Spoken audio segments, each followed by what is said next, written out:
지난주에 이제 그 서문이 무엇인가 해서 핵심적인 것은 물론 이제 내용상 핵심적인 거는 내가 너희를 애굽에서 인도하여 낸 하나님이다, 여호와다라고 하는 게 이제 내용상 핵심이라면 그 내용상의 핵심에 있어서 정말 더 좁혀서 보면은 하나님이 지금도 살아 계시다라고 하는 것에 대해서 말씀을 드린 겁니다. 그렇기 때문에 구약 시대에도 여러 차례 이스라엘 백성들이 어떻게 보면 하나님에 대해서 잘 모르게 되거나 하나님을 떠나거나 아니면 그 부모들이 그때는 부모들이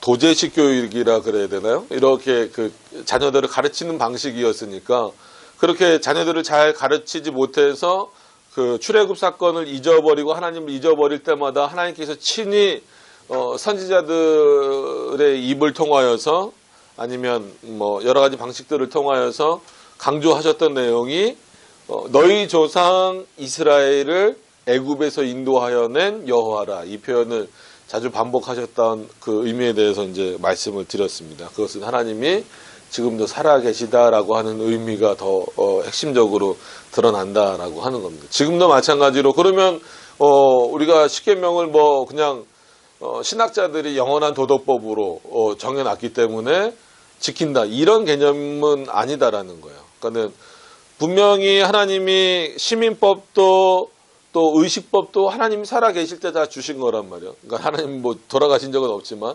이스라엘에게 필요하셨기 때문에 주신 건데, 하나님이 지금도 살아계심에도 불구하고 시민법과 의식법은 폐지시키시고, 어떻게 보면 폐지든 완성이든 시키시고 나서 그럼에도 불구하고 이 십계명은 영원한 도덕법으로 남겨두셨다라고 하는 그 이유는 하나님이 살아계신 것과 더불어서 하나님이 우리들에게 궁극적으로 요구하시는 내용이 무엇인가를 이 영원한 도덕법이라는 그 의미에서 알 수 있다라는 거죠. 그러니까 그것을 알지 못하면 이게 왜 영원한 도덕법인가에 대한 의문을 우리는 늘 품고 살 수밖에 없고, 왜 모세에게 주어졌던 그 계명을 지금 우리가 지켜야 되는가라고 하는 어떤 그거에 늘 부딪힐 수밖에 없어요. 그리고 우리들의 삶이 이 십계명으로 인하여 이렇게 좀 풍성해지고 자유로워져야 되는데, 마치 이게 그냥 우리의 삶을 이렇게 옥죄는 어떤 그런 내용처럼 이렇게 비춰지는 경우도 있고 인식되어지는 경우도 있기 때문에 이제 그렇습니다. 그래서 지난 시간에 말씀드린 것처럼 십계명뿐만이 아니라 모든 하나님의 말씀을 볼 때 하나님은 살아계시다라는 그 어떤 확고한 믿음 위에서 말씀을 풀어나가지 않으면 십계명뿐만이 아니라 모든 말씀을 다 이렇게 제대로 이렇게 받아들이기는 어렵다라는 거예요. 그래서 아무리 많이 알고 많이 공부했고 신앙생활이 오래되었다 할지라도 하나님이 살아계시다라고 하는 그 인식 자체를 깊이 갖고 있지 않으면 성경은 그냥 문서가 돼버리는 거예요. 누구를 향한 어떤 편지라든지 그 시대의 한 역사서의 한 부분처럼 이렇게 이해되는 거죠. 물론 역사적 사실을 포함하고 있다고 할지라도 여전히 그건 살아계신 하나님의 말씀이다라고 하는 겁니다. 자, 그런 차원에서 오늘 이제 지난주 내용을 잠깐 간략하게 설명을 드렸으면, 오늘 왜냐하면 이어지는 내용이기 때문에 그렇습니다. 44문이 이렇게 되죠. 십계명의 서문이, 즉 너희의 하나님, 그러니까 나는 너희의 하나님이시니 너를 종되었던 애굽 땅에서 나오게 한 자로다 하신 이 서문이 우리들에게 교훈하는 내용이 뭐냐라고 하는 내용입니다. 그래서 답에 이렇게 나오죠. 그 교훈의 내용은 뭡니까? 라고 했을 때, 십계명의 서문이 우리에게 교훈하는 것은 하나님께서 주도 되시고 우리 하나님도 되시고 우리 구속자도 되시는 거로 우리가 마땅히 그의 계명을 지켜야 하겠다 하는 것이다 라는 거죠. 그럼 주도 되시고, 이건 그냥 주인으로 이해를 하셔도 되는 문제입니다. 근데 굳이 이제 구별을 해놨어요. 이것도 해석은 똑같네요. 주도 되시고, 하나님께서 주도 되시고, 우리 하나님도 되시고, 또 우리 구속자도 되시고. 그러니까 여기서 어떻게 보면, 교리를 하는 시간이니까 삼인체에 대한 내용이 전부 다 이제 나오는 겁니다. 그래서 많은 분들이 또 말씀드리지만, 요즘 시대가 그렇게 너무 그 내용을 많이 따라가고 있어서 그래요. 구약은 성부 시대, 신약은 성자 시대, 지금은 성령 시대. 이게 너무 그냥 뭐 세대주의라고 이렇게 말하기 이전에 너무 보편화되어 있는 그냥 구분이에요. 근데 예전에도 말씀드린 것처럼 굉장히 애매합니다. 구약 시대가 어디까지인데요? 정확히 말씀하실 수 있어요? 왜냐하면 보통 이제 말라기가 끝나고 마태복음이 그냥 시작된다라고 보면 그 중간 시간이 한 얼마 정도 된다고 들으셨어요? 그래서 신구약 중간사라는 것도 있어요. 뭐 그런 과목도 있고, 그런데 보통 한 400년 정도 된다는 거예요. 그럼 어디까지 끊을 거냐는 거예요. 마태복음 전까지? 그럼 마태복음 전까지 끊는다 그러면 어디까지 구약시대냐면 예수님이 승천하셨을 때까지도 구약시대예요. 왜냐하면 마태복음에 그런 기록인 거냐, 아니면 마태복음이 말하고 있는 시점이냐, 굉장히 애매해요. 또 더 오히려 애매한 거는, 그럼 신약시대는 성자시대라고 하는데 도대체 신약시대는 그럼 어떤 시대예요? 예수 그리스도가 이 땅에서 활동하신 시기는 그렇게 많지 않아요. 33년 중에서 실제로 공생애라고 우리가 부르는 시간은 3년 정도밖에 안 된단 말이에요. 그런데 신약 전체를 성자시대라고 말하면 굉장히 좀 문제가 있는 거죠. 그러니까 그 시기적으로 굉장히 나누기가 애매한 거예요. 언제부터 그러면 그 성자의 시대인가요? 예수님이 태어나셨을 걸 기준으로? 아니면 공생애를 기준으로? 그러면은 지금은 성령시대라고 하는데 성령시대는 언제로? 오순절을 기점으로? 아니면 성경이 완성된 것을 기점으로? 그러니까는 너무나 이 애매한 그 기준을 요즘엔 너무 일반적으로 이렇게 이해를 하는 거예요. 그러니까 왜 이런 이해가 성경을 이해하는데도 문제가 있지만 하나님 자신, 하나님이라고 하는 한 분 하나님이라고 하는 이 존재 자체를 이해하는 데 있어서도 굉장히 문제가 되는 거예요. 그러다 보니까 구약의 하나님은 그냥 창조주 하나님, 여호와 하나님 이 정도로만 이해를 하는 거예요. 그러니까 여호와 하나님은 그냥 곧 성부 하나님 이렇게 되어버리는 거죠. 근데 시편에서만 보더라도 벌써 주께서 내 주께 이런 표현이 있어요. 여호와께서 내 주께 이런 식의 표현도 있고. 그럼 그거는 이미 구약시대의 성부와 성자와의 관계를 이미 보여주고 있는 본문인데, 구약에 예수 그리스도라는 이름이 표현되지 않았다라고 해서 구약에는 예수 그리스도가 없다라고 말하면 10계명, 제2계명도 그렇게 피해가는 사람들이 많아요. 예수님의 얼굴을 얼마든지 그릴 수 있다라는 거예요. 왜냐하면 10계명은 성부가 주신 계명이기 때문에 성부에게만 적용이 된다는 거예요. 성자랑 성령은 상관없다는 거예요. 실제 그런 분들도 있어요. 구약 성경에 어디 그렇게 나왔냐는 거죠. 그럼 따지고 보면 구약 성경에 성부라는 말은 더 없어요. 그건 오히려 후대 신학자들이 나눈 거지.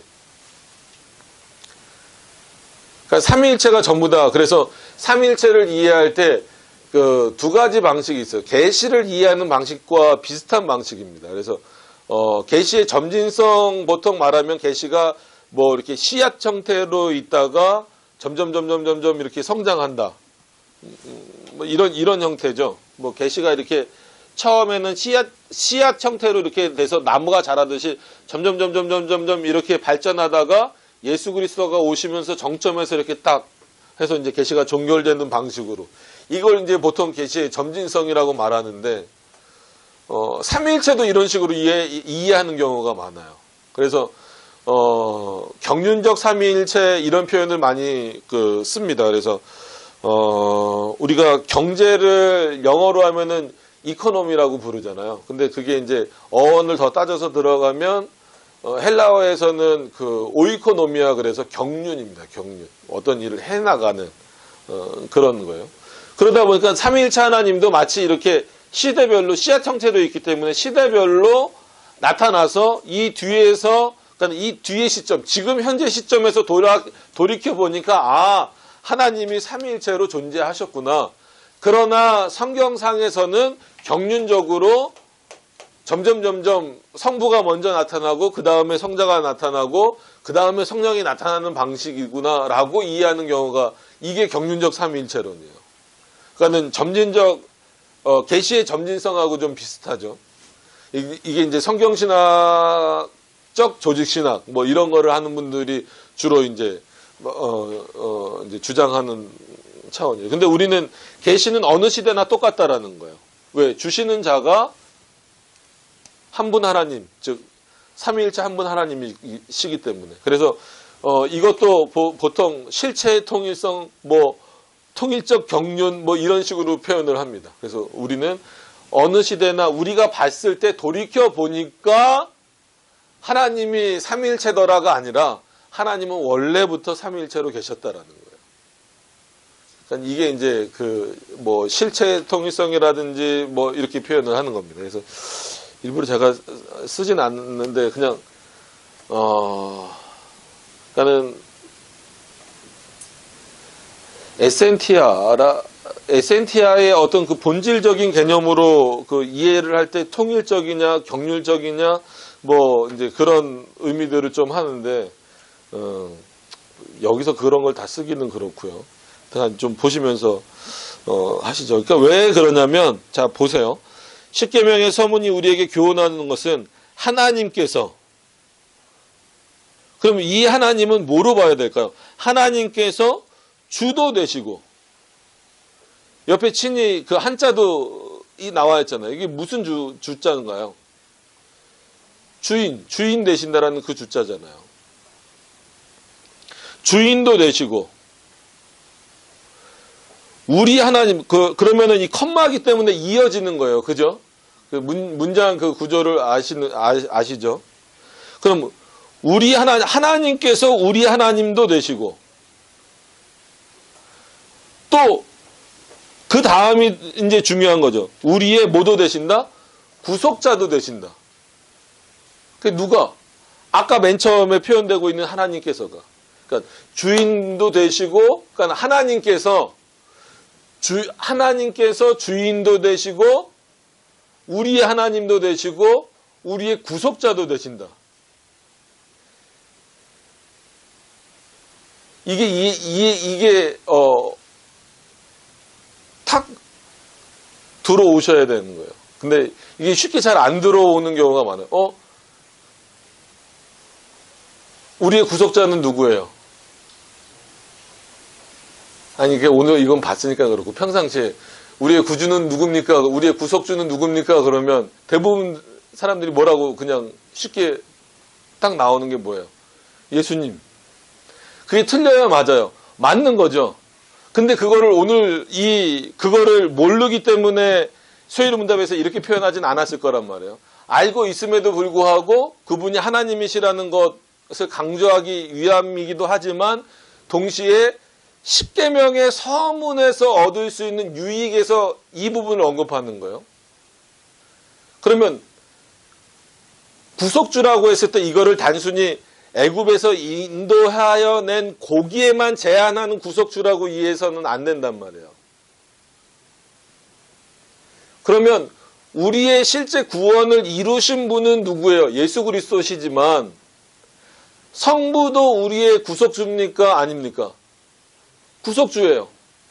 성자는 당연한 거고 성령은 우리의 구속주입니까? 아닙니까? 성령도 우리의 구속주예요. 근데 이거를 사람들이 이해를 못해요. 오히려 이 부분을 잘 안 받아들여요. 못 받아들여요. 그러니까 우리의 구속주는 예수 그리스도지. 그러니까 이 부분에서도 또 나누는 거예요. 하나님의 작정을 나눠버리는 거예요. 그러니까 분명히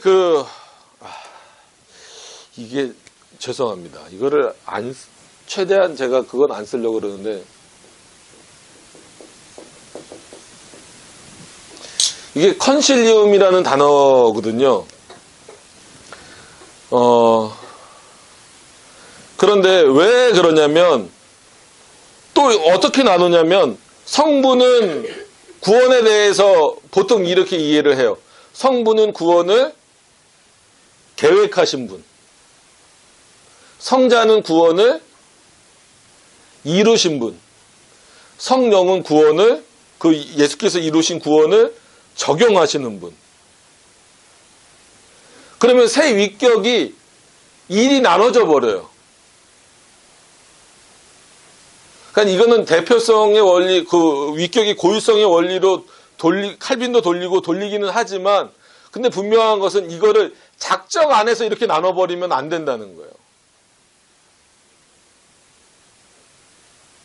그러니까 이 컨실리움이라는 것 단어 자체가 의논이라는 그 의미인데,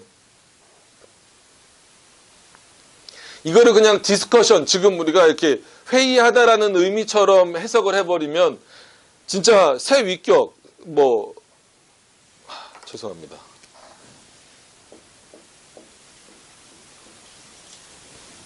요거 하면은 그냥 영어로 하면 퍼슨이잖아요. 근데 라틴어로 하면 페르조나 해갖고 이거를 위격, 그 휘포스타시스와 같이 위격이 돼버려요. 최대한 안 쓰려고 하는데 설명을 하려다 보니까 어쩔 수가 없어요. 그럼 이 새 위격이, 그는 새 인격적인 이 새 하나님은 아니지만 새 위격이 모이셔서 서로 우리처럼 진짜 이렇게 무슨 일을 결정할 때 예를 들어서 지금 교회를 예를 들면 당회라든지 아니면 이런 회의체처럼 성부, 성자, 성령이 모이셔서 각자 할 일을 나누신 것처럼 이해를 하는 경우가 많아요. 그렇게 이해를 했을 때 나오는 게 보통 성자는 구원을 계획하신 분, 성부는 구원을 계획하신 분, 성자는 구원을 이루신 분, 성령은 그 이루신 구원을 적용하신 분. 이렇게 딱딱딱딱 구분을 져버리는데 그렇게 구분을 지을 수 있냐는 거예요. 삼위일체 하나님의 외부로의 사역은 나누어지지 않는다라는 게 어거스틴이 정리해 놓고, 어거스틴뿐만이 아니라 모든 개혁신학뿐만이 아니라 이거 최소한 삼위일체를 말한다 그러면 이거는 절대로 놓치면 안 되는 부분이거든요. 삼위일체 하나님의 외부로의 사역은 나누어지지 않는다.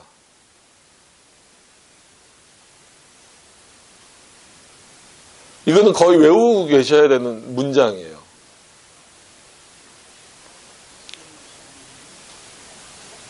그런데 이거를 그냥 근데 이런 식으로 하면 나눠져 버리는 거예요. 그러니까 이런 비슷한 구분이 또 있잖아요. 성자는 창조하시고, 왜 자꾸 성자부터 시작하죠? 성부는 창조하시고, 성자는 구원하시고, 성령은 또 그 구원을 그냥 적용하시는. 그러니까 자꾸 성령은 약해지는 것처럼, 뭔가 좀 이렇게 성자와 성부에 비해서 약해지는 것처럼 보이는 거예요. 물론 프린시피움이라는 단어를 써서 성부가 전신성의 근원이다라는 표현을 쓰기는 하지만, 자, 이거는 조금 우리가 지향 좀 안 해야 되지만 어쩔 수 없이 설명을 드릴 때,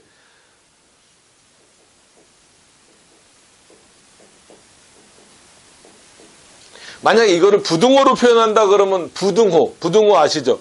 그 수학 기호에서 부등호로 표현한다 그러면 어떻게 표현해야 될까요?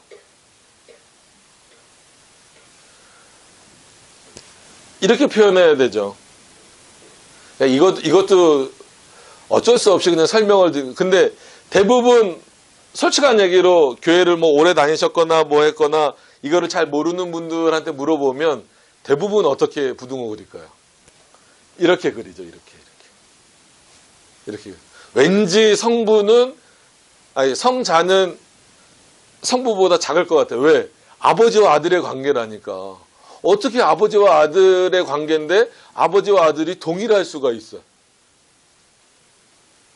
이 생각을 하는 거예요. 그리고 성령은 아니 아버지의 영이고 아들의 영이라는데 영이라는데 어떻게 동일할 수가 있어? 그러니까 이게 자연스럽게 그래서 올바른 거를 잘 알지 못하면 우리도 모르게 엉뚱한 걸로 가는 거예요. 지금은 솔직히 이런 부등호를 그려놓으면 뭐가 돼요? 이단이 돼버리는 거예요. 삼일체를 이단처럼 이해하는 건데 대부분 그렇게 이해를 해요. 그게 문제입니다. 그게 문제.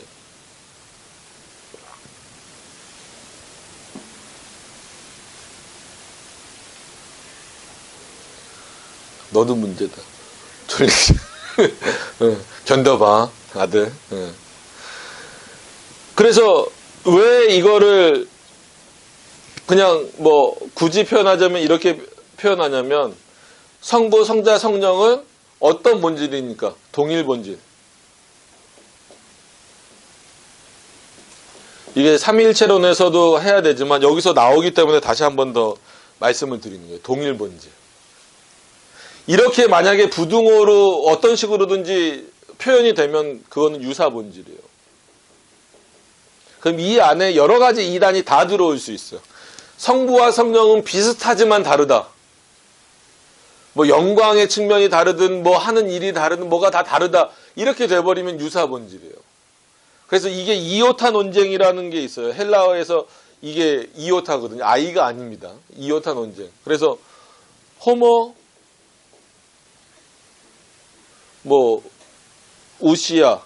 우시아라고 해도 되고 우시우스라고 해도 돼요. 그러니까는 뭐 우시아로 써도 되고 우시우스에서 주격으로 써도 되지만 이 이오타가 들어가는 게 유사 본질이에요. 이오타 논쟁이라 그래서 이오타를 빼서 호모 우시아 아니면 호모 우시우스가 동일 본질입니다. 우리는 빼는 거예요. 근데 이거 자꾸 이오타를 집어넣어 버리면 유사 본질이 되는 거예요. 성부와 성령은 비슷하다. 그러나 다르다. 뭐가? 본질적으로 다르다. 그러니까 우리는 위격적으로는 구별이 돼요. 성부는 성자입니까? 아니에요. 성부는 성령입니까? 아니에요. 그럼에도 불구하고 본질적으로 차이가 있습니까? 없습니까? 없어요. 이게 동일 본질이에요. 유사 본질은 뭐예요? 성부와 성부는 성자예요? 아니에요. 여기까지는 똑같아요. 그럼 본질적으로도 성부와 성자는 본질적으로도 아니에요. 이게 유사 본질이라는 거예요. 뭔 말을 하는가 싶으실 수도 있어요. 근데 이게 삼위일체에 있어서는 가장, 그러니까 왜냐하면 우리가 하나님을 믿는다라고 했을 때 당신은 어떤 하나님 믿습니까? 라고 물어보면 결국은 물론 또 그러면은 사람들이 그래요. 아, 그거 삼위일체 그렇게 어려운 거, 뭐 철학적인 거, 뭐 스컬라적인 거, 그 삼위일체 모르면 구원 못 받습니까? 아니에요. 구원은 늘 뭐라고요?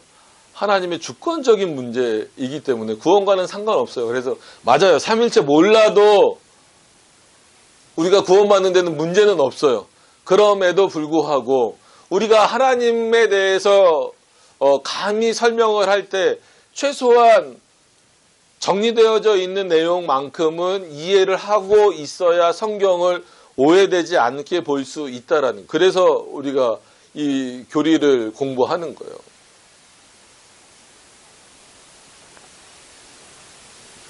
그러니까 이건 삼위일체에 있어서 아주 좀 기본이 되고 기초적이 되는 건데 이 기초가 달라져 버리니까 전부 다 다른 갈래로 나가는 거예요.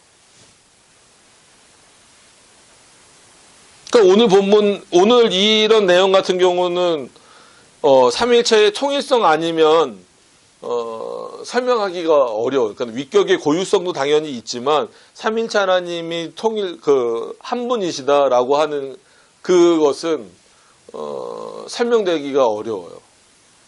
그러면 오늘 표현대로 하면 하나님께, 그러니까 십계명의 서문이 우리에게 교훈하는 것은 하나님께서 했을 때 이 하나님은 어떤 하나님이라고 전제를 해야 될까요? 어떤 하나님이라고 전제를 해야 될까요? 삼위일체 하나님. 그러니까 이걸 또 시비를 걸죠. 트리니티라는 단어 자체가 성경에 어디 있습니까? 라고 말하지만 성경 곳곳에 그 단어는 없지만 하나님이 새 위격으로 계신다라는 것은 늘 나오고 있어요.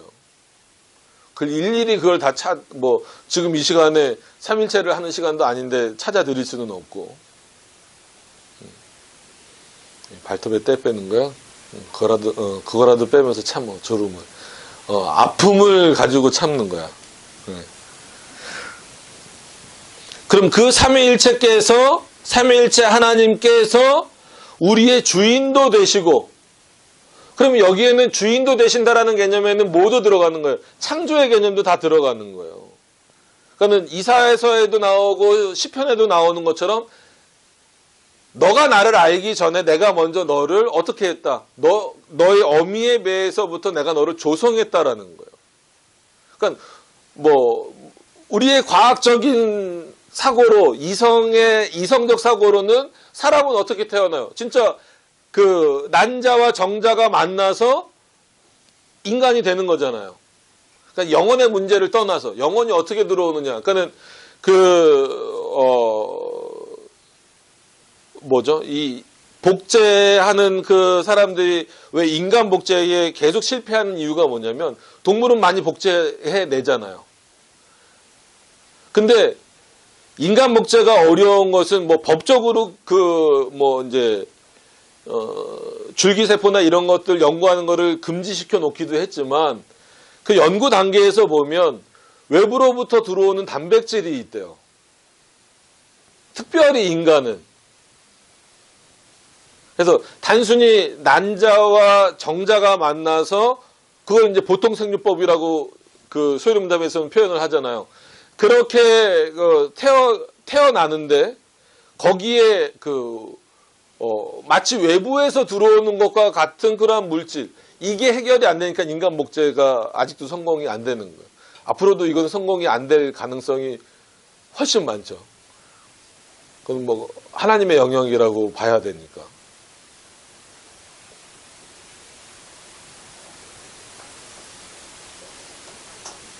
근데 인간이 그런 시도들을 엄청나게 하고 있어요. 그러니까 왜 이런 말씀을 드리냐면 이건 과학적 근거인데 성경에서는 뭐라 그랬냐면 내가 너를 너희 어미 뱃속에서 조성했다 이거예요. 그러면 하나님이 여러분들을 실제로 여러분들의 부모님의 뱃속은 아니죠. 여러분들의 어머니의 뱃속에서 하나님이 직접 그 안에 들어가셔서 뭐를 합치셔서 만드셨어요? 그것이 아니란 말이에요. 그럼에도 불구하고 그런 표현을 쓰신다라고.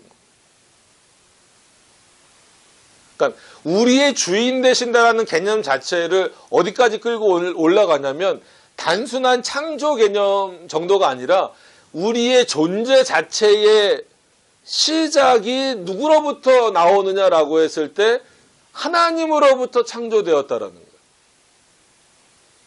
그게 보통 생육법의 방식으로 태어나게 하셨음에도 불구하고 그러나 그것은 누구의 창조다? 하나님의 창조다라는 거예요. 단순히 그냥 주인이 아니에요. 죄인이었다가 피값으로 예수 그리스도의 피값으로 우리를 사셔서 우리의 주인이 되신 그 정도가 아니에요. 그거를 폄하하거나 하는 게 아닌데 아닙니다. 오해하시면 안 돼요. 그거보다도 더 근원적이고 더 근본적으로 모든 인류는 누구를 통해서 창조될 수밖에 없어요? 하나님을 통해서. 그래서 이게 영원 창조설이에요. 영원 선제설도 있고 영원 창조설도 있고 그거를 다 설명하기는 어렵고 영원 창조설이에요. 하나님의 계획 속에는 저와 여러분들이 다 들어가 있는 거예요. 언제? 창조 전에 이미 하나님 계획 속에는 다 들어가 있는 거예요. 그 역사의 경륜 가운데 그 하나님의 계획에 따라서 태어나도록 하시고 살아가도록 하신다라는 거예요. 그런 과정에서 주인이 되신다는 거예요. 그래서 하나님이 우리의 주인이 되셨다라는 것은 이런 창조부터 시작해서 구속의 문제까지 그리고 나중에 우리가 살아가는 모든 문제, 하나님 앞에 가는 그 순간까지, 그리고 영혼의 문제까지도 그 하나님 우리의 주인이시다라는 거예요. 그런 차원에서 주 되심이에요.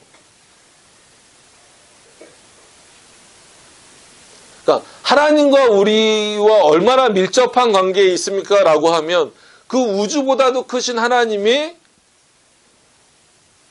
정말 그 우주에서 보면 보이지도 않는 우리와 이렇게 주인과 어떤 그러니까 창조주와 피조물의 관계, 아버지와 또 양자 사모님이 있으니까 아들의 관계, 이런 관계로 밀접하게 엮여져 있다라는 거예요. 어떻게 보면 그리스도의 주 되심 자체가 요거 하나만으로도 우리는 하나님 앞에 영광과 은혜와 모든 것들을 돌릴 만한 조건이 충족된 거예요. 우리 스스로가 그렇게 느끼지 못하고 있을 뿐이지. 하나님이 여러분의, 그리고 저와 여러분의 주인 되심을 믿으신다면 그것만으로도 하나님과 나와의 모든 관계는 이미 충족되어져 있는 거예요. 그가 나의 주인이시기 때문에.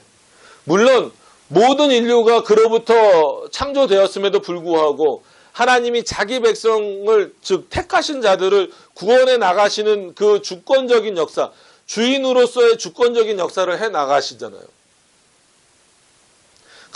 그러한 차원에서의 밀접한 관계가 있다라는 거예요.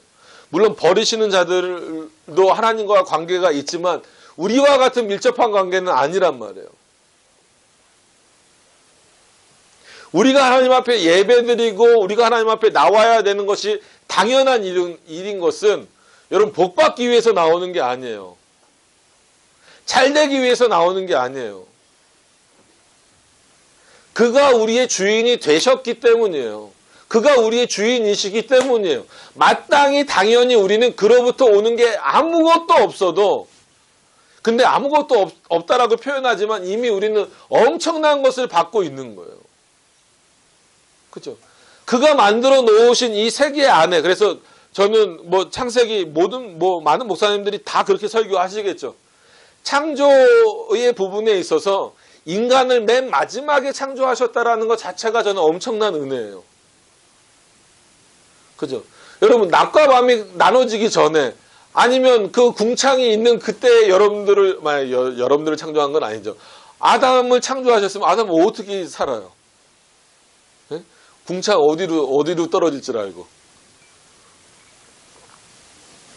낮과 밤이 나눠지기도 전에 아담이 먼저 창조되었다고 생각을 해보세요. 어떻게 살아요? 이 땅과 육지가 나눠지기 전에 아담이 인어예요? 아니면 새예요? 모든 것을 진짜 누가 살기에 가장 좋게 만들어 놓으신 거예요. 아담, 즉 인간이 살기에 가장 좋게 만들어 놓으시고 처음 인간 그리고 그 이후에 우리인 아담을 만들어 놓으신 거잖아요. 그거를 많은 사람들이 은혜라고 생각하지 않는 경우가 많은데 은혜예요. 그 하나님이 심히 보기 좋았다라고 말씀하시잖아요.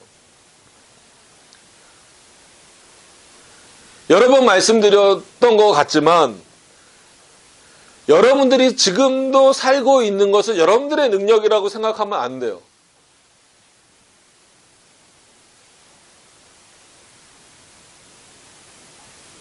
왜냐하면 산소만 없어도 안 되잖아요. 요즘에 그 미세먼지 많이 오잖아요. 그래서 마스크 꼭 끼라 그러잖아요. 이게 어린 아이들한테는 이 미세먼지가 뇌에도 영향을 준대잖아요.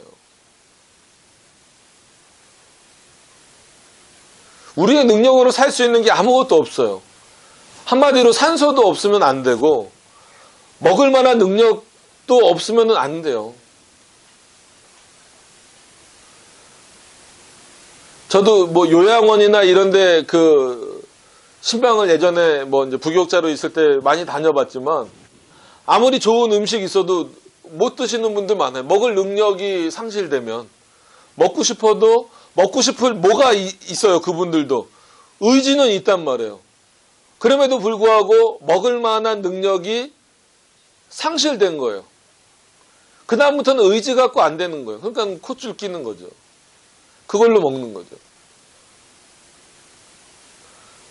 걷는다, 뛴다 이런 표현 다 쓸 때도 결국은 우리가 걸을 만한 능력이 있는 것처럼 보이고 뛸 만한 능력이 있는 것처럼 보이지만 이 바닥이 없으면 어떻게 뜁니까? 여러분 바닥 위에서 뛸 수 있어요? 공중에서 뛸 수 있어요? 안 되잖아요. 땅에서 뛸 수 있는 이유는 뭐예요? 하나님이 이 땅을 창조하셨기 때문이에요. 근데 이 엄청난 사실을 아무것도 아닌 것처럼, 은혜가 아닌 것처럼 살고 있는 우리가 정말 하나님 앞에 교만한 거예요.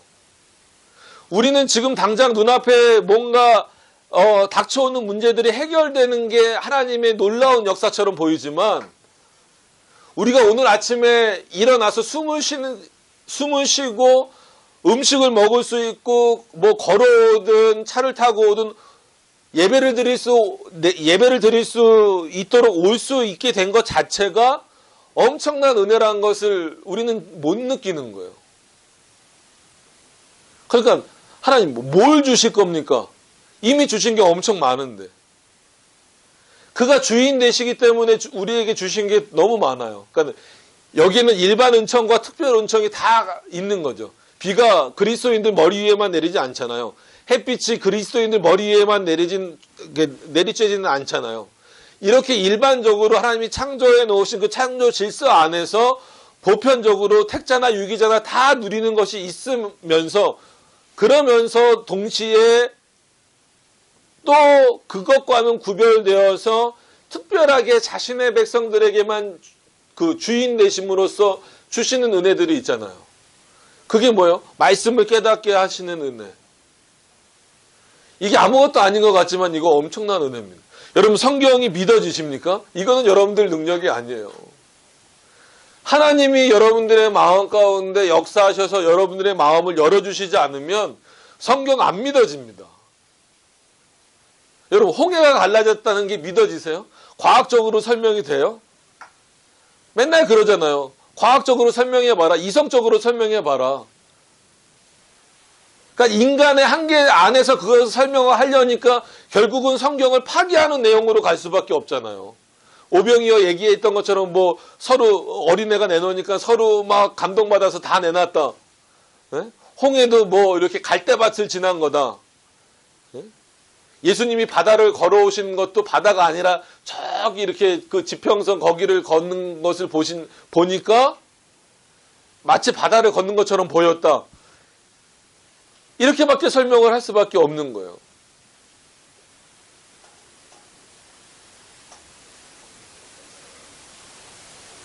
그러니까 독일의 대표적인 신학자라고 하는 그런 만자 들어가는 인물들 있잖아요. 불트만이나 물트만이나 다 예수 그리스도의 비신화화 작업. 그게 뭐예요? 성경에서 제자들이 예수님을 너무 신적인 존재로 만들어 놨다는 거예요. 그래서 그 신적인 요소들을 다 제거하자라는 거예요. 그게 예수 그리스도의 비신화화 작업. 결국은 뭐예요? 성경을 어떻게 하겠다는 거예요? 파괴하겠다라는 거예요.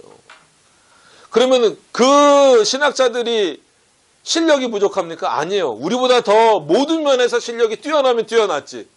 그럼에도 불구하고 그 사람들은 그게 믿어지는 거예요? 안 믿어지는 거예요? 안 믿어지니까 그 작업을 하는 거예요. 근데 최소한 여기 앉아 계신 여러분들은 성경을 하나님의 말씀으로 믿으시잖아요.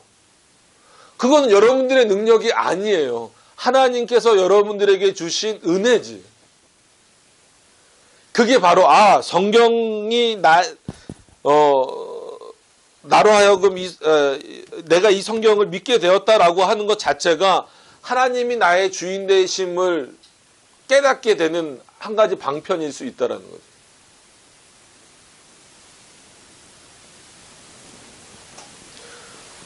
저도 뭐 들은 얘기지만 어느 재벌 회장이 그랬대요. 성경을 믿고 싶어서 그 당시에 유명한 목사님들을 다 초청을 해서 한 자리에 초청한 건 아니겠죠. 한 분씩 초청을 해서 제발 나로 하여금 이 성경을 좀 믿게 해달라고 뭐 그런 적이 있었대요. 여러 명의 목사님들이, 그 유명한 목사님들이 가서 했는데도 그 재벌 회장이 믿었을까요? 안 믿었을까요? 마지막에 난 도저히 못 믿겠다고. 그건 그 목사님의 능력이 없어서도 아니고 그 재벌이 할 일 없어서 목사님들 불러갖고 나 이거 성경 믿게 해달라고. 그건 뭐까지 있는 거예요. 성경을 믿고자 하는 의지까지도 있는 거랑 똑같은 거예요. 근데 그것만으로도 믿음은 생겨요, 안 생겨요? 안 생기는 거예요.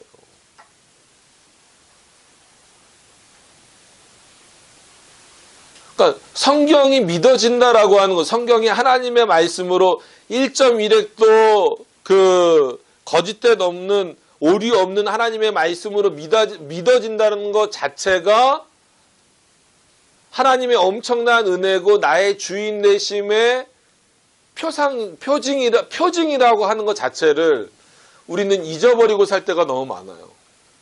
그리고 거꾸로 마치 내 능력처럼, 성경을 믿는 게 내 능력처럼, 내가 성경 공부를 이렇게 많이 했으니까, 뭐 성경책을 이렇게 많이 읽었으니까, 아니면 신학 서적을 많이 읽었으니까, 뭐 신학교를 오래 다녔으니까, 뭐 학위를 박사까지 했으니까 이렇다라고 믿어지는 거 아닙니다. 나의 주인 되시기 때문에.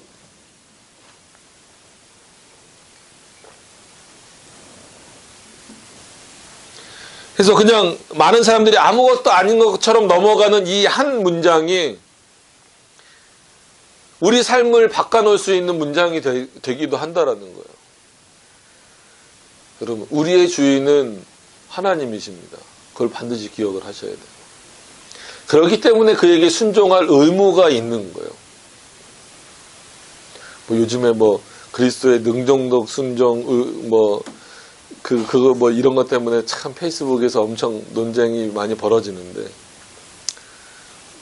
뭐 그런 거는 이제 신학을 열심히 하신 분들끼리 이렇게 하시라고 두고, 우리로 하여금 이 말씀이 믿어지게 되는 것, 그리고 하나님을 능동적으로 찾게 되는 것은 그가 먼저 우리를 불러주시는 방식이에요. 이게 얼마나 놀라운 은혜인지를 좀 기억을 하셔야 됩니다. 그리고 또 이런 표현을 써서 그렇지만 별거 아닌 것 같은 문장이 또 언급돼요. 이게 좀 어떻게 보면 어법에 안 맞는 것처럼 같은 표현이에요. 하나님께서 주 되시고 넘어가서 하나님께서, 그러면은 다음으로 어디로 가요? 하나님께서 우리 하나님도 되시고. 이건 범위가 좀 더 좁혀진 거죠. 그죠? 하나님은 주인이시다. 그럼 이 주인을 이 세상의 주인으로 표현할 수도 있고 창조주로 표현할 수도 있고 다 표현할 수도 있지만 우리의 하나님 되신다라고 하는 것은 뭐예요? 다시 한 번 더 어디로 돌아가는 거예요? 43문의 내용으로 돌아가서 너희를 애굽에서 인도하여 낸 여호와라. 이건 더 친밀해지는 거죠. 지금 우리에게로 그 표현하면 뭐예요? 죄악에서부터 우리를 건져내신 그리스도시라. 그럼 이거는 차원이 다른 문제잖아요. 그냥 하나님 영광스러운 분, 높은 분, 큰 분, 이런 정도의 인식이 아니라 그 하나님이 어떤 하나님이라고요? 나의 하나님이라는, 여러분들의 하나님이라는 거예요. 이건 하나님께서 여러분들에게 친히 이렇게 말씀하셨다라는 것은 하나님이 우리에게 가까이 오시는 방식이에요. 내가 너의 하나님이다. 그러니까 많은 사람들이 하나님이라는 존재는 알고 있어요. 그죠? 아마 대한민국에서 하나님이란 말을 한 번도 못 들어본 사람은 없을 거예요.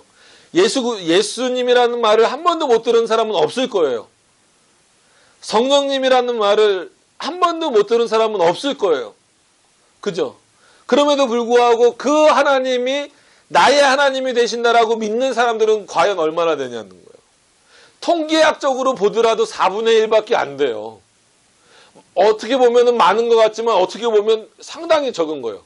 다 들어봤는데, 그죠? 솔직히 못 듣지 않잖아요. 뭐 교회를 안 다녀도 다 듣게 되잖아요. 다 들어봤는데 25% 정도만 믿는다. 그것도 통계적으로. 그럼 과연 그 4분의 1이 전부 다 믿겠느냐라는 거예요. 그러니까 전부 다 하나님이 나의 하나님이시다라고 믿겠냐는 거예요. 몇 프로가 될지 모르지만 거기서 상당 부분은 또 아닐 거라는 얘기예요. 그럴 가능성이 참 많죠. 그러면 우리는 소수에 들어갔다라는 안정감과 기쁨 뭐 이런 것도 있지만 동시에 그 위대하신 하나님이 나의 하나님이시다라고 내가 고백할 수 있다라고 하는 것은 이것 또한 뭐다? 내 능력이 아니구나라고 하는. 하나님이 직접 찾아오시는 방식이에요. 그래서 뭐 요한계시록에 보면 내가 너의 마음을 어떻게 한다? 문을 두드린다라는 표현이지만 결국 마음을 두드린다. 거기서 그거 잘못 이해하면 안민연주의로 확 빠져버릴 수 있어요. 우리가 안 열어줘서 예수님이 마치 못 들어오시는 것처럼 그걸 이해하면 안 돼요. 예수님은 언제나 그런 방식을 사용하시는 거죠. 사용하셔서 문을 두드릴 때 너희가 열길 원한다. 그러니까 어떻게 보면 여는 것 자체도 누구 능력이에요? 내 능력이라고 생각하시면 안 됩니다. 하나님의 능력이고 하나님의 은혜예요. 근데 방식을 어떤 방식으로 쓰시는 거예요? 두드리는 방식으로. 그러니까 어떻게 두드리실까요? 예수님이 손이 갑자기 훅 나와갖고 이렇게 두드리실까요? 말씀으로 두드리시는 거죠. 자신의 말씀으로 두드리셔서 그 마음이 열리도록 하셔서 그 안에 그 말씀이 자리 잡게 하시는 거죠.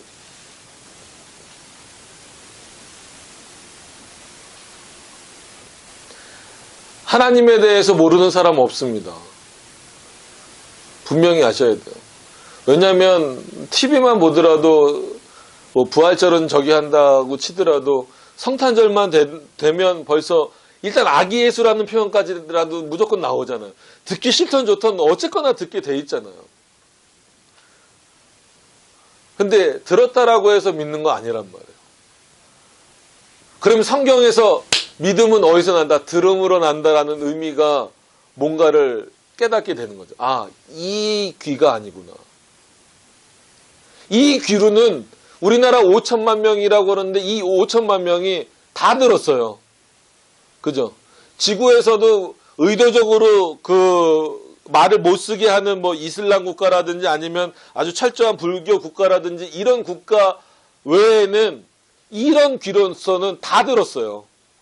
그럼에도 불구하고 그 귀로 들었다라고 해서 이 귀로 들었다라고 해서 믿음이 생기는 게 아니란 말이에요. 그럼 그랬을 때 그 귀는 뭐냐라고 했을 때에는 성령께서 하시는 말씀을 깨닫는 자, 깨닫는 귀라는 거예요. 그럼 단순히 이런 귀가 아닙니다. 그래서 우리가 하나님의 형상을 닮았다라고 했을 때 하나님의 모양이 뭐 예수 그리스도는 우리의 모습을 입고 오셨기 때문에 인간의 모습을 하고 오셨지만 성부 하나님이 이렇게 생기셨을 거라고 생각하면 안 됩니다. 그는 육신이 없는 분이에요.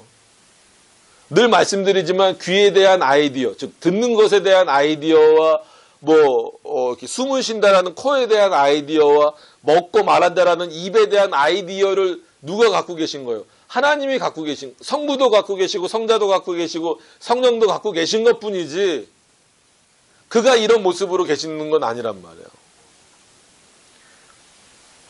그렇다라고 한다면 들음으로써 믿어진다라고 했을 때 그 들음은 어떤 들음일까라고 했을 때는 택하신 자들에게 누가 우리의 주인 되신 성령께서 주권적으로 역사하셔서 듣게 하신다는 거예요. 여러분들의 마음을 열게 하신다는 거예요. 누가 하나님이 친히 오시니 그 하나님이 얼마나 가까이 오시는 거예요. 그래서 예수님이 뭐라 그래요? 내가 너희 안에 너희가 내 안에. 어떻게 그렇게 될 수 있어요, 여러분? 상식적으로는 불가능한 표현이에요. 우리가 주님 안에 거한다라는 것도 단순히 마음을 나눈다? 이런 정도의 의미가 아니란 말이에요. 또 그가 우리 안에 거하신다? 어디?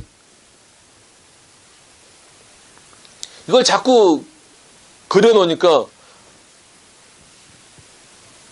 가슴을 이렇게 그 심장을 이렇게 하트로 보통 많이 그려놓잖아요. 그러니까 이게 그 그림으로 교육하는 것에 대한 폐예요, 폐. 그걸 그려놓으니까 예수님이 여기 계셔. 이게 우리 마음인데 예수님이 여기 계셔. 그러니까 지금은 이제 이따가 올지 모르겠는데 큰 조카가 아주 어렸을 때 걔가 이제 유치부 다니고 그랬을 때 삼촌 그러면 예수님이 우리 마음에 그 하트 안에 계시려면 이렇게 쪼그리고 계셔야 되겠네. 그게 아이들 생각이에요. 교육이라고 함부로 그렇게 하면 안 돼요. 말씀 드렸잖아요. 성부 하나님 그러면은 그 형상화 해갖고 할아버지처럼 이해를 하잖아요. 그렇게 많이 그려놔요. 그래갖고 교재에 이 수염난 백발 할아버지가 지구를 이렇게 들고 있는 거예요. 그걸 그린 사람의 의도는 뭐겠어요? 아, 하나님이 이렇게 지구를 딱 붙잡고 계셔서 뭐 우리를 인도하시고 뭐 이런 거를 기대했겠죠. 근데 아이가 그 유치부 아이가 딱 보더니 그걸 보더니 뭐라 그랬는지 아세요? 할아버지가 되게 힘들어 보여요. 이건 진짜 제가 들은 얘기니까. 할아버지가 되게 힘들어 보여요. 아이 눈에는 그게 하나님으로 보여요. 아무리 설명을 해도 누구로 보이는 거예요? 할아버지로 보이는 거예요. 근데 진짜 이렇게 젊은 사람이 딱 이렇게 들고 있으면 뭔가 이렇게 안정감이 그 아이 눈에도 그렇게 보였을 텐데, 이 백발의 할아버지가, 수염난 할아버지가 지구를 이렇게 들고 있으니까 아이가 보기에도 어때 보이는 거예요? 힘들어 보이는 거예요. 저 할아버지 얼마나 힘들까? 이게 달라요. 믿음은 그렇게 생기는 게 아니에요.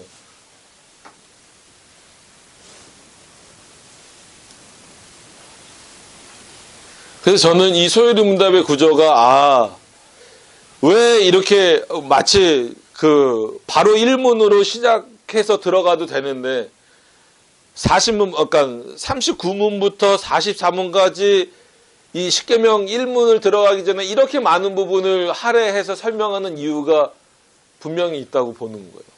이런 내용들을 충분히 인식하지 않고, 즉 하나님에 대한 그런 분명한 인식이 없이 십계명을 그냥 들어갔다가는 나 외에 다른 신을 섬기지 말라가 튀겨나오는 거예요.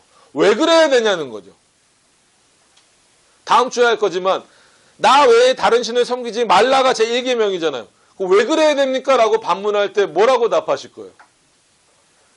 그럼 반대로 왜 우리가 하나님을 나 외에 다른 신을 섬기지 말라가 제1계명이 되고 그것이 나에게 무리 없이 받아들여질 수 있습니까?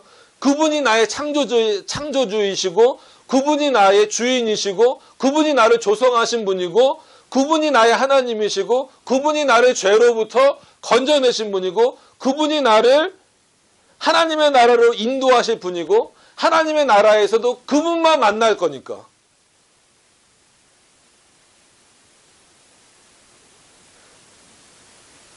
그렇기 때문에 나 외에 다른 신을 너희 옆에 두지 말라는 계명이 그거는 무리수가 아니라 당연하고 마땅한 일이고 기쁘고 즐거움의 일이어야 된다는 거예요. 우리에게 있어서. 그래서 앞에 이런 내용들이 계속 설명이 되어져 있는 거예요. 이런 하나님이다. 이런 하나님이기 때문에 너희들에게 뭘 요구하시냐면 나 외에 다른 신을 섬기지 말라라고 요구하신다. 왜? 그 하나님은 충분히 너희들에게 그것을 요구하실 수 있을 만큼 너희들에 대해서 아시기도 하지만 너희와 그런 관계에 계신 분이기 때문에 그렇다라는 거예요. 그런 차원에서 저는 십계명의 내용을 아는 것도 굉장히 중요하지만 도대체 왜 이 십계명의 내용을 지켜야 되는지 그리고 이 십계명의 내용을 주신 하나님이 누구신지를 아는 것이 더 중요하다라는 거예요. 그래야 이 십계명의 내용이 튕겨나가질 않는 거예요.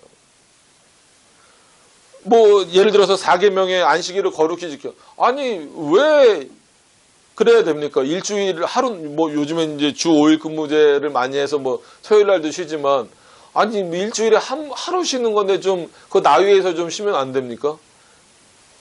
그럼 뭐 꼭 하나님 하루 종일 뭐 하나님만 찾아야 됩니까? 이러는 사람들도 꽤 많아요. 뭐가 없으니까 점점 더 그래요. 하나님에 대한 분명한 인식이 없으니까 그래요. 그래서 계속 반복적으로 소요리 문답에서도 설명을 하고 있는 거예요. 그리고 그 하나님께서 또 다음에는 어디에 걸립니까? 또 우리의 구속자도 되시는 거로. 단순히 애굽에서만 구원하셨다라는 게 아니에요. 삼위일체 하나님이 구속주입니다. 그래서 위격의 고유성으로 뭐 하도 그렇게 나누니까 뭐 그거는 칼빈도 그렇게 나누고 그렇게 하니까는 받아들여야죠. 위격의 고유성으로 창조는 성부에게, 구속은 성자에게, 구속의 적용은 성령에게 적용한다 하더라도 칼빈도 한 분 하나님이다라고 하는 것에 대한 강조는 굉장히 강해요. 어거스틴은 더 강합니다. 그건 나중에 이제 삼일체가 또 나오겠죠. 그때 가서 또 말씀을 드리고. 그래서 우리 구속자도 되시고, 그래서 삼위일체 하나님이 우리의 구속자이시고, 성부도 우리의 구속자이시고, 성자도 우리의 구속자이시고, 성령도 우리의 구속자라는 거예요. 여러분 성령을 함부로 그냥 막 하지 마세요, 제발. 아까 책 잠깐 봤지만 개혁교회에서는 성령 강림절도 안 지켜요. 왜냐면 성령이 물론 오순절에 특별한 방식으로 강림하신 사건은 성경에 기록된 내용대로 있지만 그걸 우리는 단회적 사건으로 보는 거예요. 왜냐면 성령은 이미 창조 전부터 당연히 영원 때부터 계셨고 창조부터 지금까지 늘 임하시는 분인데 굳이 강림절을 따로 지킬 이유가 없는 거예요.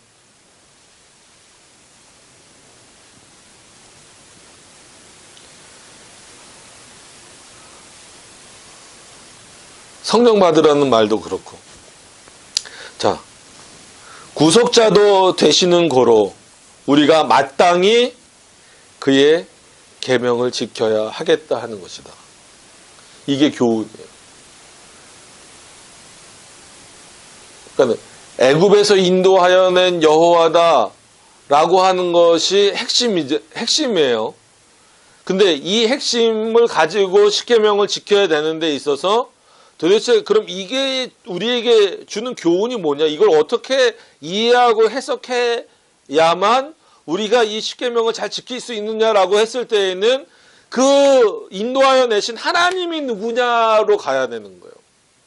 그 하나님이 살아계시다라는 전제를 지난주에 말씀드렸다면 그 살아계신 하나님이 어떻게 존재하시고 어떻게 역사하시고 어떻게 일하시냐는 것을 우리가 분명히 인식하고 나서 십계명을 공부해야 그리고 그 십계명을 지키면서 살아야 우리가 더 풍성한 삶을 살 수 있다라고 하는 겁니다.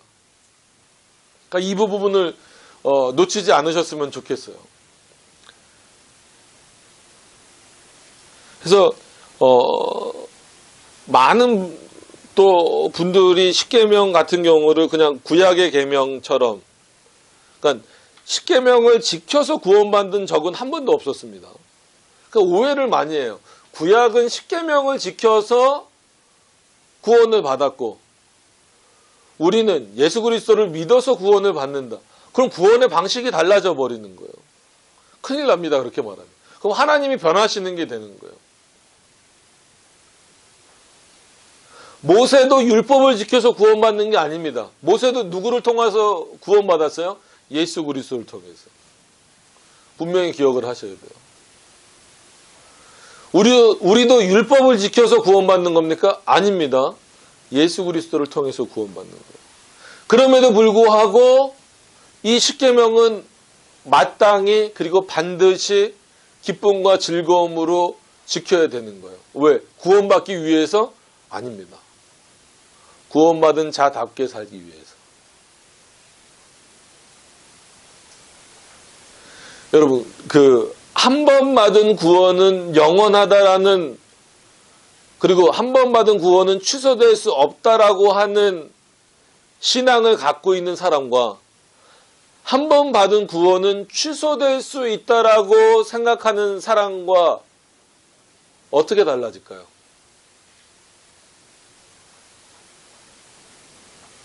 사고 자체가 달라질 수밖에 없어요.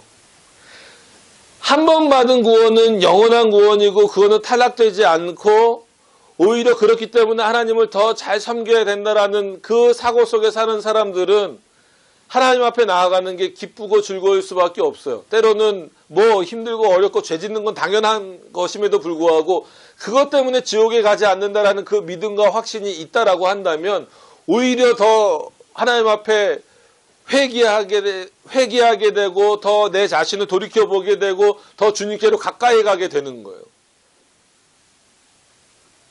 더 기쁨으로. 근데 한 번 받은 구원은 탈락할 수 있다. 그 탈락할 수 있다라는 요지는 뭐예요? 누구 때문에? 하나님 때문에 탈락하는 겁니까? 아니잖아요. 우리가 이것을 뭘 못했을 때, 뭘 못 지켰을 때 탈락한다라고 말하잖아요. 대부분 그렇잖아요. 그게 십계명이 됐든 아니면 말씀이 됐든 아니면 뭐 예배가 됐든 그렇기 때문에 그런 사람들에게 있어서는 뭐가 있어요? 늘 내가 잘못하면 구원에서 어떻게 될 수 있다? 떨어질 수 있다라는 불안감과 두려움이 늘 있는 거예요. 그런 마음을 가지고 예배를 드리는 것과 하나님을 섬기는 것과 완전히 이거는 신앙의 본질 자체가 다른 겁니다.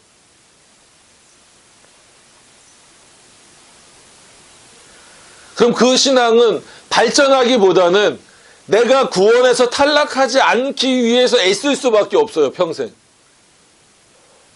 무슨 의미인지 아시겠어요? 더 성장해서 더 믿음이 이렇게 성장해 나가는 게 아니라 그냥 내가 구원을 받기 위해서 정말 이 정도는 안 하면 안 된다라는, 이 정도 해도 내가 구원을 받았을까 못 받았을까 확신하지 못하는 어떤 그런 차원으로 만들어버리면 구원은 기쁨의 대상이라기보다는 굉장히 스트레스를 주는 어떤 내용이 되는 거예요. 그래서 교회는, 우리가 예배는 구원받기 위해서 드리는 거 아닙니다. 나오는 거 아니고 우리는 받은 구원에 감사해서 주님 앞에 나오는 거예요. 그 차이를 분명히 인식을 하시길 바랍니다. 그래야 여러분들이 이런 신앙적 바탕 위에서 여러분들의 신앙을 더 성장시킬 수 있는 거예요. 당장 구원의 문제가 아직 해결이 안 됐다라고 하는데, 그리고 해결됐다가도 사람이 어떻게 솔직히 일관되게 살 수 있어요. 좀 나태해질 때도 있고 아니면 몸이 좀 힘들어서 좀 그럴 때도 있고, 그러면 벌써 뭔가 이게 좀 처질 때가 있으면 불안이 확 오잖아요. 나 이렇게 하다가 구원에서 탈락되면 어떡하지? 그럼 그런 두려움만 있는 게 아니라 반대로 말하면 늘 뭐가 그러면 부족하다라고 말하는 것과 똑같아요. 예수 그리스도가 십자가에 죽으시면, 오늘 오전에 이런 모멸을 당하시면서까지 십자가에 달리시는 그 예수 그리스도의 십자가의 속죄가 불완전하다라고 말하는 것과 똑같은 거예요. 우리의 구원이 완성이 아니라, 완전한 것이 아니라 우리의 노력 여하에 따라서 우리가 구원에서 탈락할 수 있다라고 말해버리면, 그런 사람들에게 십계명은 뭐예요? 억지로 반드시 지켜야만 되는 어떤 그런 것이 돼버리는 거예요. 이거 안 지키면 진짜 구원 못 받는다 정도가 돼버리는 거예요. 우리는 그게 아니라고요. 그러니까 십계명에서 자유로워지시라고 이런 말씀을 드리는 거 아니에요. 십계명을 지켜서 구원받는 거 아닙니다. 여러분들이 예배 잘 드려서 구원받는 거 아니에요. 여러분들이 이제 우리가 그 수요일 날은 말라기 하기로 했으니까, 이상하게 우리나라에서는 말라기 그러면은 11조랑 바로 연결을 시켜버려요. 근데 11조 얘기는 저기 3장 4장 그 뒷부분에나 나오지, 앞부분에는 그 잘못된 신앙에 대한 책망과 그것을 돌이키려고 하는 그 핵심적인 내용들이 주로 이루는데 그 내용은 다 그냥 없어지고 뭐 그냥 11조 하면 뭐 하늘에 뭐가 열려서 뭐 붙지 아니하는가 보라 뭐 이런 거에 이런 내용만 막 해서 11조 하면 복 받는다. 이 개념이 그냥 한국교회에 언젠가부터 들어와 버렸어요. 수요일날 말라기 보면서 그런 내용을 깨버릴 겁니다. 이거는 또 반대로 11조를 드리지 말라는 얘기는 또 아니에요. 그건 뭔지는 그때 가서 말씀을 드릴게요. 지금은 그것까지 뭐 얘기할 수는 없으니까. 그러니까 이런 식으로 우리가 신앙생활이 정말 자유롭게 되기 위해서는 하나님이 누구신가에 대한 분명한 인식, 그리고 그가 어떤 분이시고 어떻게 역사하시고 우리를 어떻게 인도하시는 분인가에 대한 그 확신과 분명한 지식이 없이는 우리의 신앙생활 자체가 즐거움이 되느냐 아니면 즐거움도 있으면서 동시에 불안감이 있느냐 이것으로 갈 수밖에 없다라는 거예요. 이 차이가 상당히 크게 벌어져요. 그래서 결국은 구원관도 틀려지고 성경관도 틀려지고 심지어 하나님에 대한 뭐 신론이 달라져 버릴 수밖에 없는 겁니다.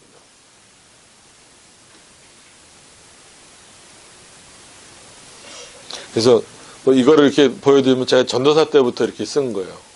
그래서 그때는 이게 300원이었다고 말씀드렸잖아요. 그죠?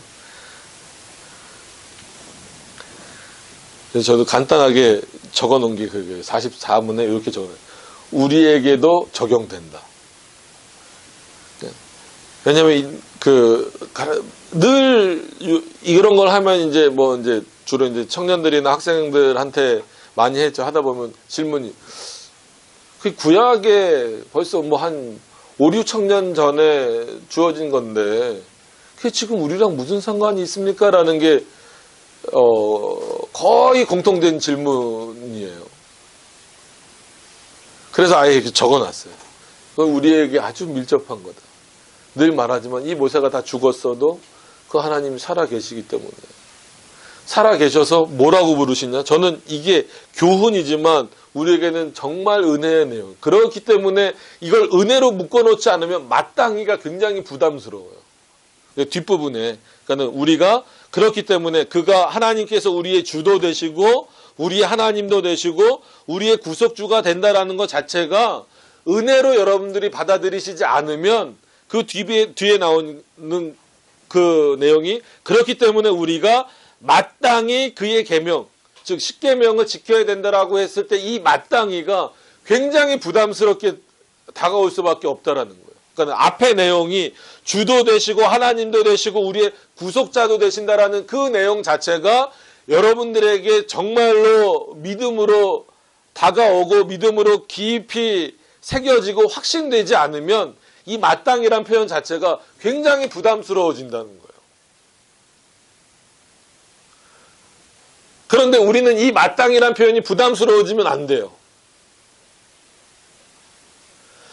최소한 그리스도를 주라고 고백하는 사람들은 그리고 하나님을 하나님이라고 부르고 하나님을 나의 구속주라고 부르는 그 사람들은 십계명이 거침돌이 아니라 마땅히 당연히 기쁨으로 즐겁게 제1계명 나 외에 다른 신을 섬기지 마. 당연한 거지. 하나님을 형성하지 말아라. 당연한 거지. 하나님의 이름을 망령되이 여기지 말아라. 당연한 거지. 그게 그냥 불편하지 않은 거예요. 근데 그렇지 않은 경우엔 이건 상당히 불편한 일이 돼버리는 거예요. 여러분 오늘 지난주에 이어서 연결시켜서 이해를 좀 하셨으면 좋겠어요. 43문, 44문 이어서 연결시켜서 정말 십계명의 서문에서 말하는 게 뭔가라고 하면 결론적으로는 지난주와 똑같은 거예요. 하나님이 살아계시다. 하나님이 살아계시기 때문에 여러분들에게 역사하셔서 하나님이 나의 주인이시구나. 하나님이 나의 하나님이시구나. 하나님이 나를 구원하신 분이구나 라고 하는 것을 알게 하신다라는 거예요. 누구 때문에? 살아계신 하나님 때문에.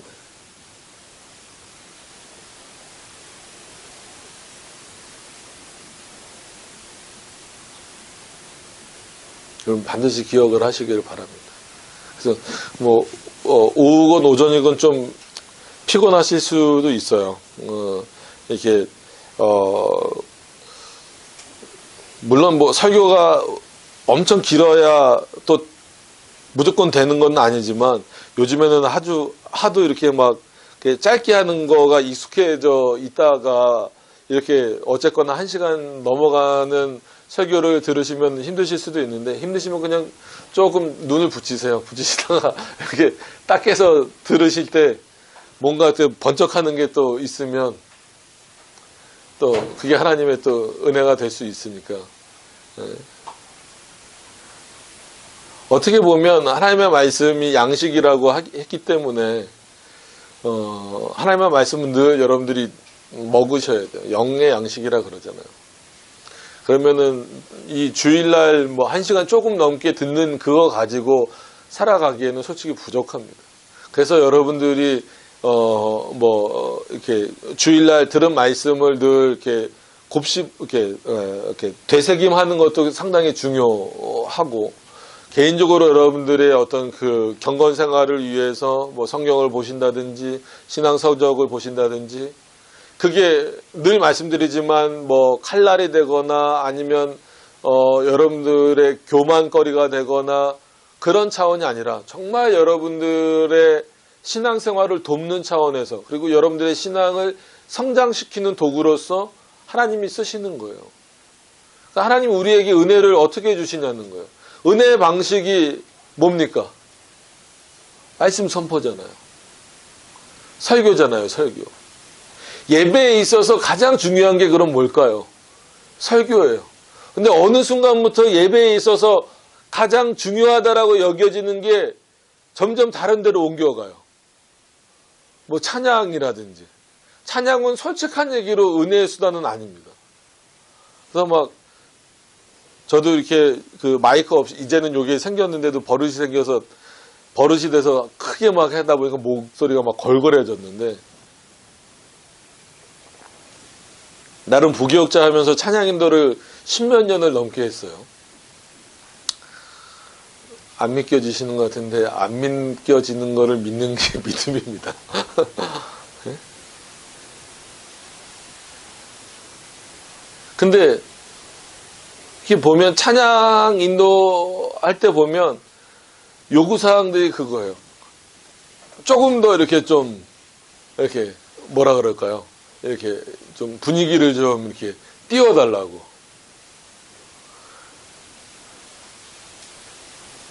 그래서 하도 하다 보니까 좀 이런 표현이 그렇지만 방법을 알겠어요.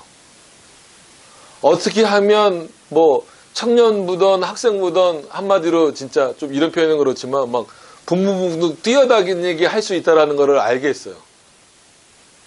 근데 그거를 겉에 보기엔 목사님 성령 충만하시네요. 뭐 그런 식으로 표현하는 분들도 있는데, 예전에 막 찬양인도 하고 그럴 땐 뭐 자기네들끼리 막 뭐 강강수월래 비슷한 거 하고 막 난리도 아니에요. 막 그래서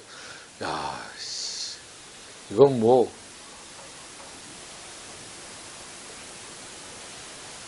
근데 그렇게 1시간 2시간 막 찬양하고 나서 자 이제 말씀 봅시다 그러면 다 자요. 힘들죠. 1시간 2시간 막 일어나서 막 점프 뛰고 막 뛰어다니고 막 가관도 안 해요. 제가 앞에서 인도하면서 이렇게 보면서도 저러다 다 이따가 설교 시간에 다 자겠다, 그런 생각이 들 정도가 많아요.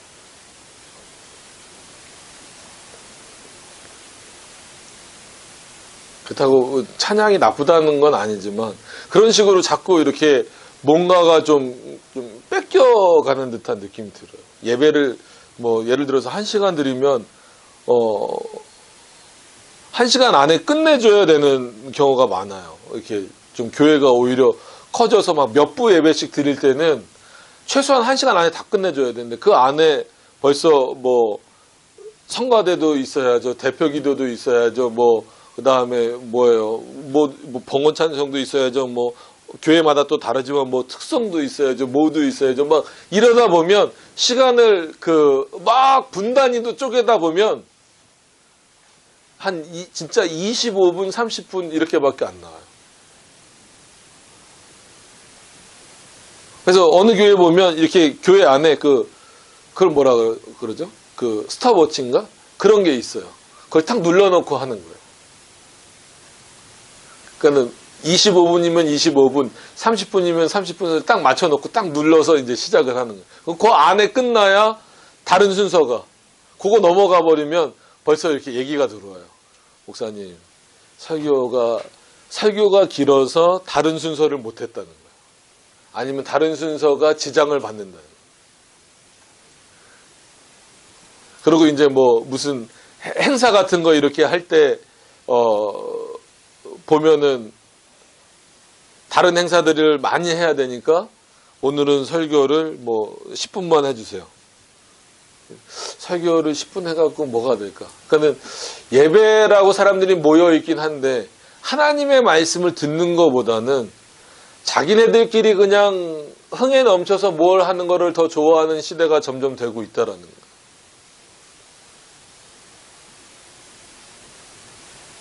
그러니까 이런 시대에 어떻게 보면 개혁교회들은 좀 역행하는 거죠. 그런 흐름에 역행하면서 결국은 우리가 본질로 예배의 본질적인 요소로 찾아가는 것은 결국은 말씀으로 돌아가는 것밖에 없는데,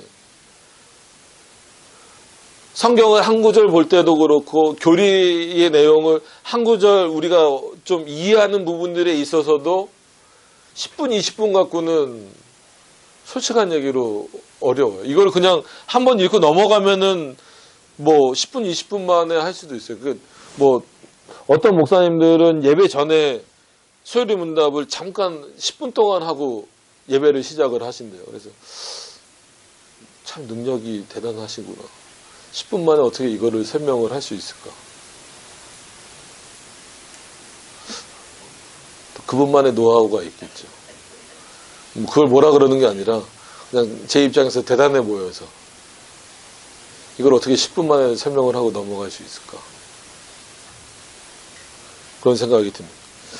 자, 하여튼 오늘도 이제 마무리를 좀 하면 늘 되새기셔야 되는 부분이지만 십계명의 서문이 우리에게 교훈하는 것은 하나님께서 할 때 이 하나님은 삼위일체 하나님으로 이해하시는 게 좋고, 그 다음에 주도 되시고 라고 했을 때 이것은 물론 온 세상의 주인이신 것도 당연한 것이면서 동시에 자신의 백성들의 주인이시고 우리의 주인이시다라고 하는 것을 기억하시고, 또 하나 그 하나님이 바로 우리의 하나님이 되셨다. 여러분, 이거는 정말 놀라운 은혜예요. 이거는 뭐 어떻게 더 이상 설명이 필요 없을 만큼 은혜입니다. 아니면 엄청나게 설명을 해도 부족할 만큼의 은혜예요. 그 양면성 같죠. 더 이상 뭐라고 말하기 힘들 만큼 완벽한 설명이면서도 동시에 정말 많은 내용들을 설명해도 부족할 만큼의 풍성함이 있는 표현이라는 거예요. 그 하나님이 우리 하나님이다. 그 하나님이 나의 하나님이다. 그리고 또 우리의 구속자가 되신다. 구속자나 구속주는 구속주가 되신다. 그렇기 때문에 고로 마땅히 우리는 그의 계명을 지켜야 된다. 그러니까 의무와 자발성이 동시에 있는 거예요. 십계명은 의무입니다. 근데 의무만 있는 게 아니에요. 자발적으로 지키는 거예요. 기쁨으로 지키는 거예요.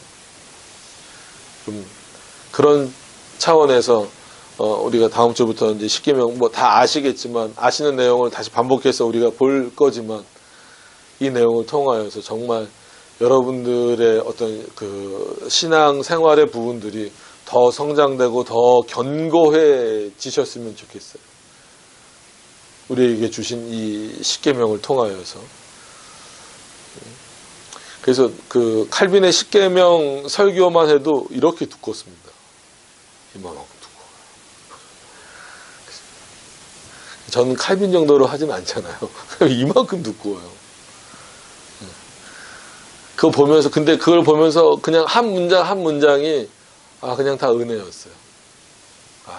이렇게 풀어나갈 수 있구나. 그렇게 풀어나갈 수 있는 건 칼빈의, 물론 그가 많이 공부하고 연구한 결과물이고 연구물이고, 그의 능력이기도 하지만 결국은 하나님께서, 성령께서 그에게 엄청난 조명하심이 있었다라는 거예요. 칼빈에게. 그러니까는 이 십계명을 그렇게 풍성하게 풀어내는 거죠. 그거는 목사로서는 부러운 겁니다. 그러니까 여러분들도 이제 앞으로 이런 내용들을 보시면서 더 살아계신 하나님을 확인하시면서 살아가시는 여러분들이 되시기를 바랍니다. 기도하도록 하겠습니다.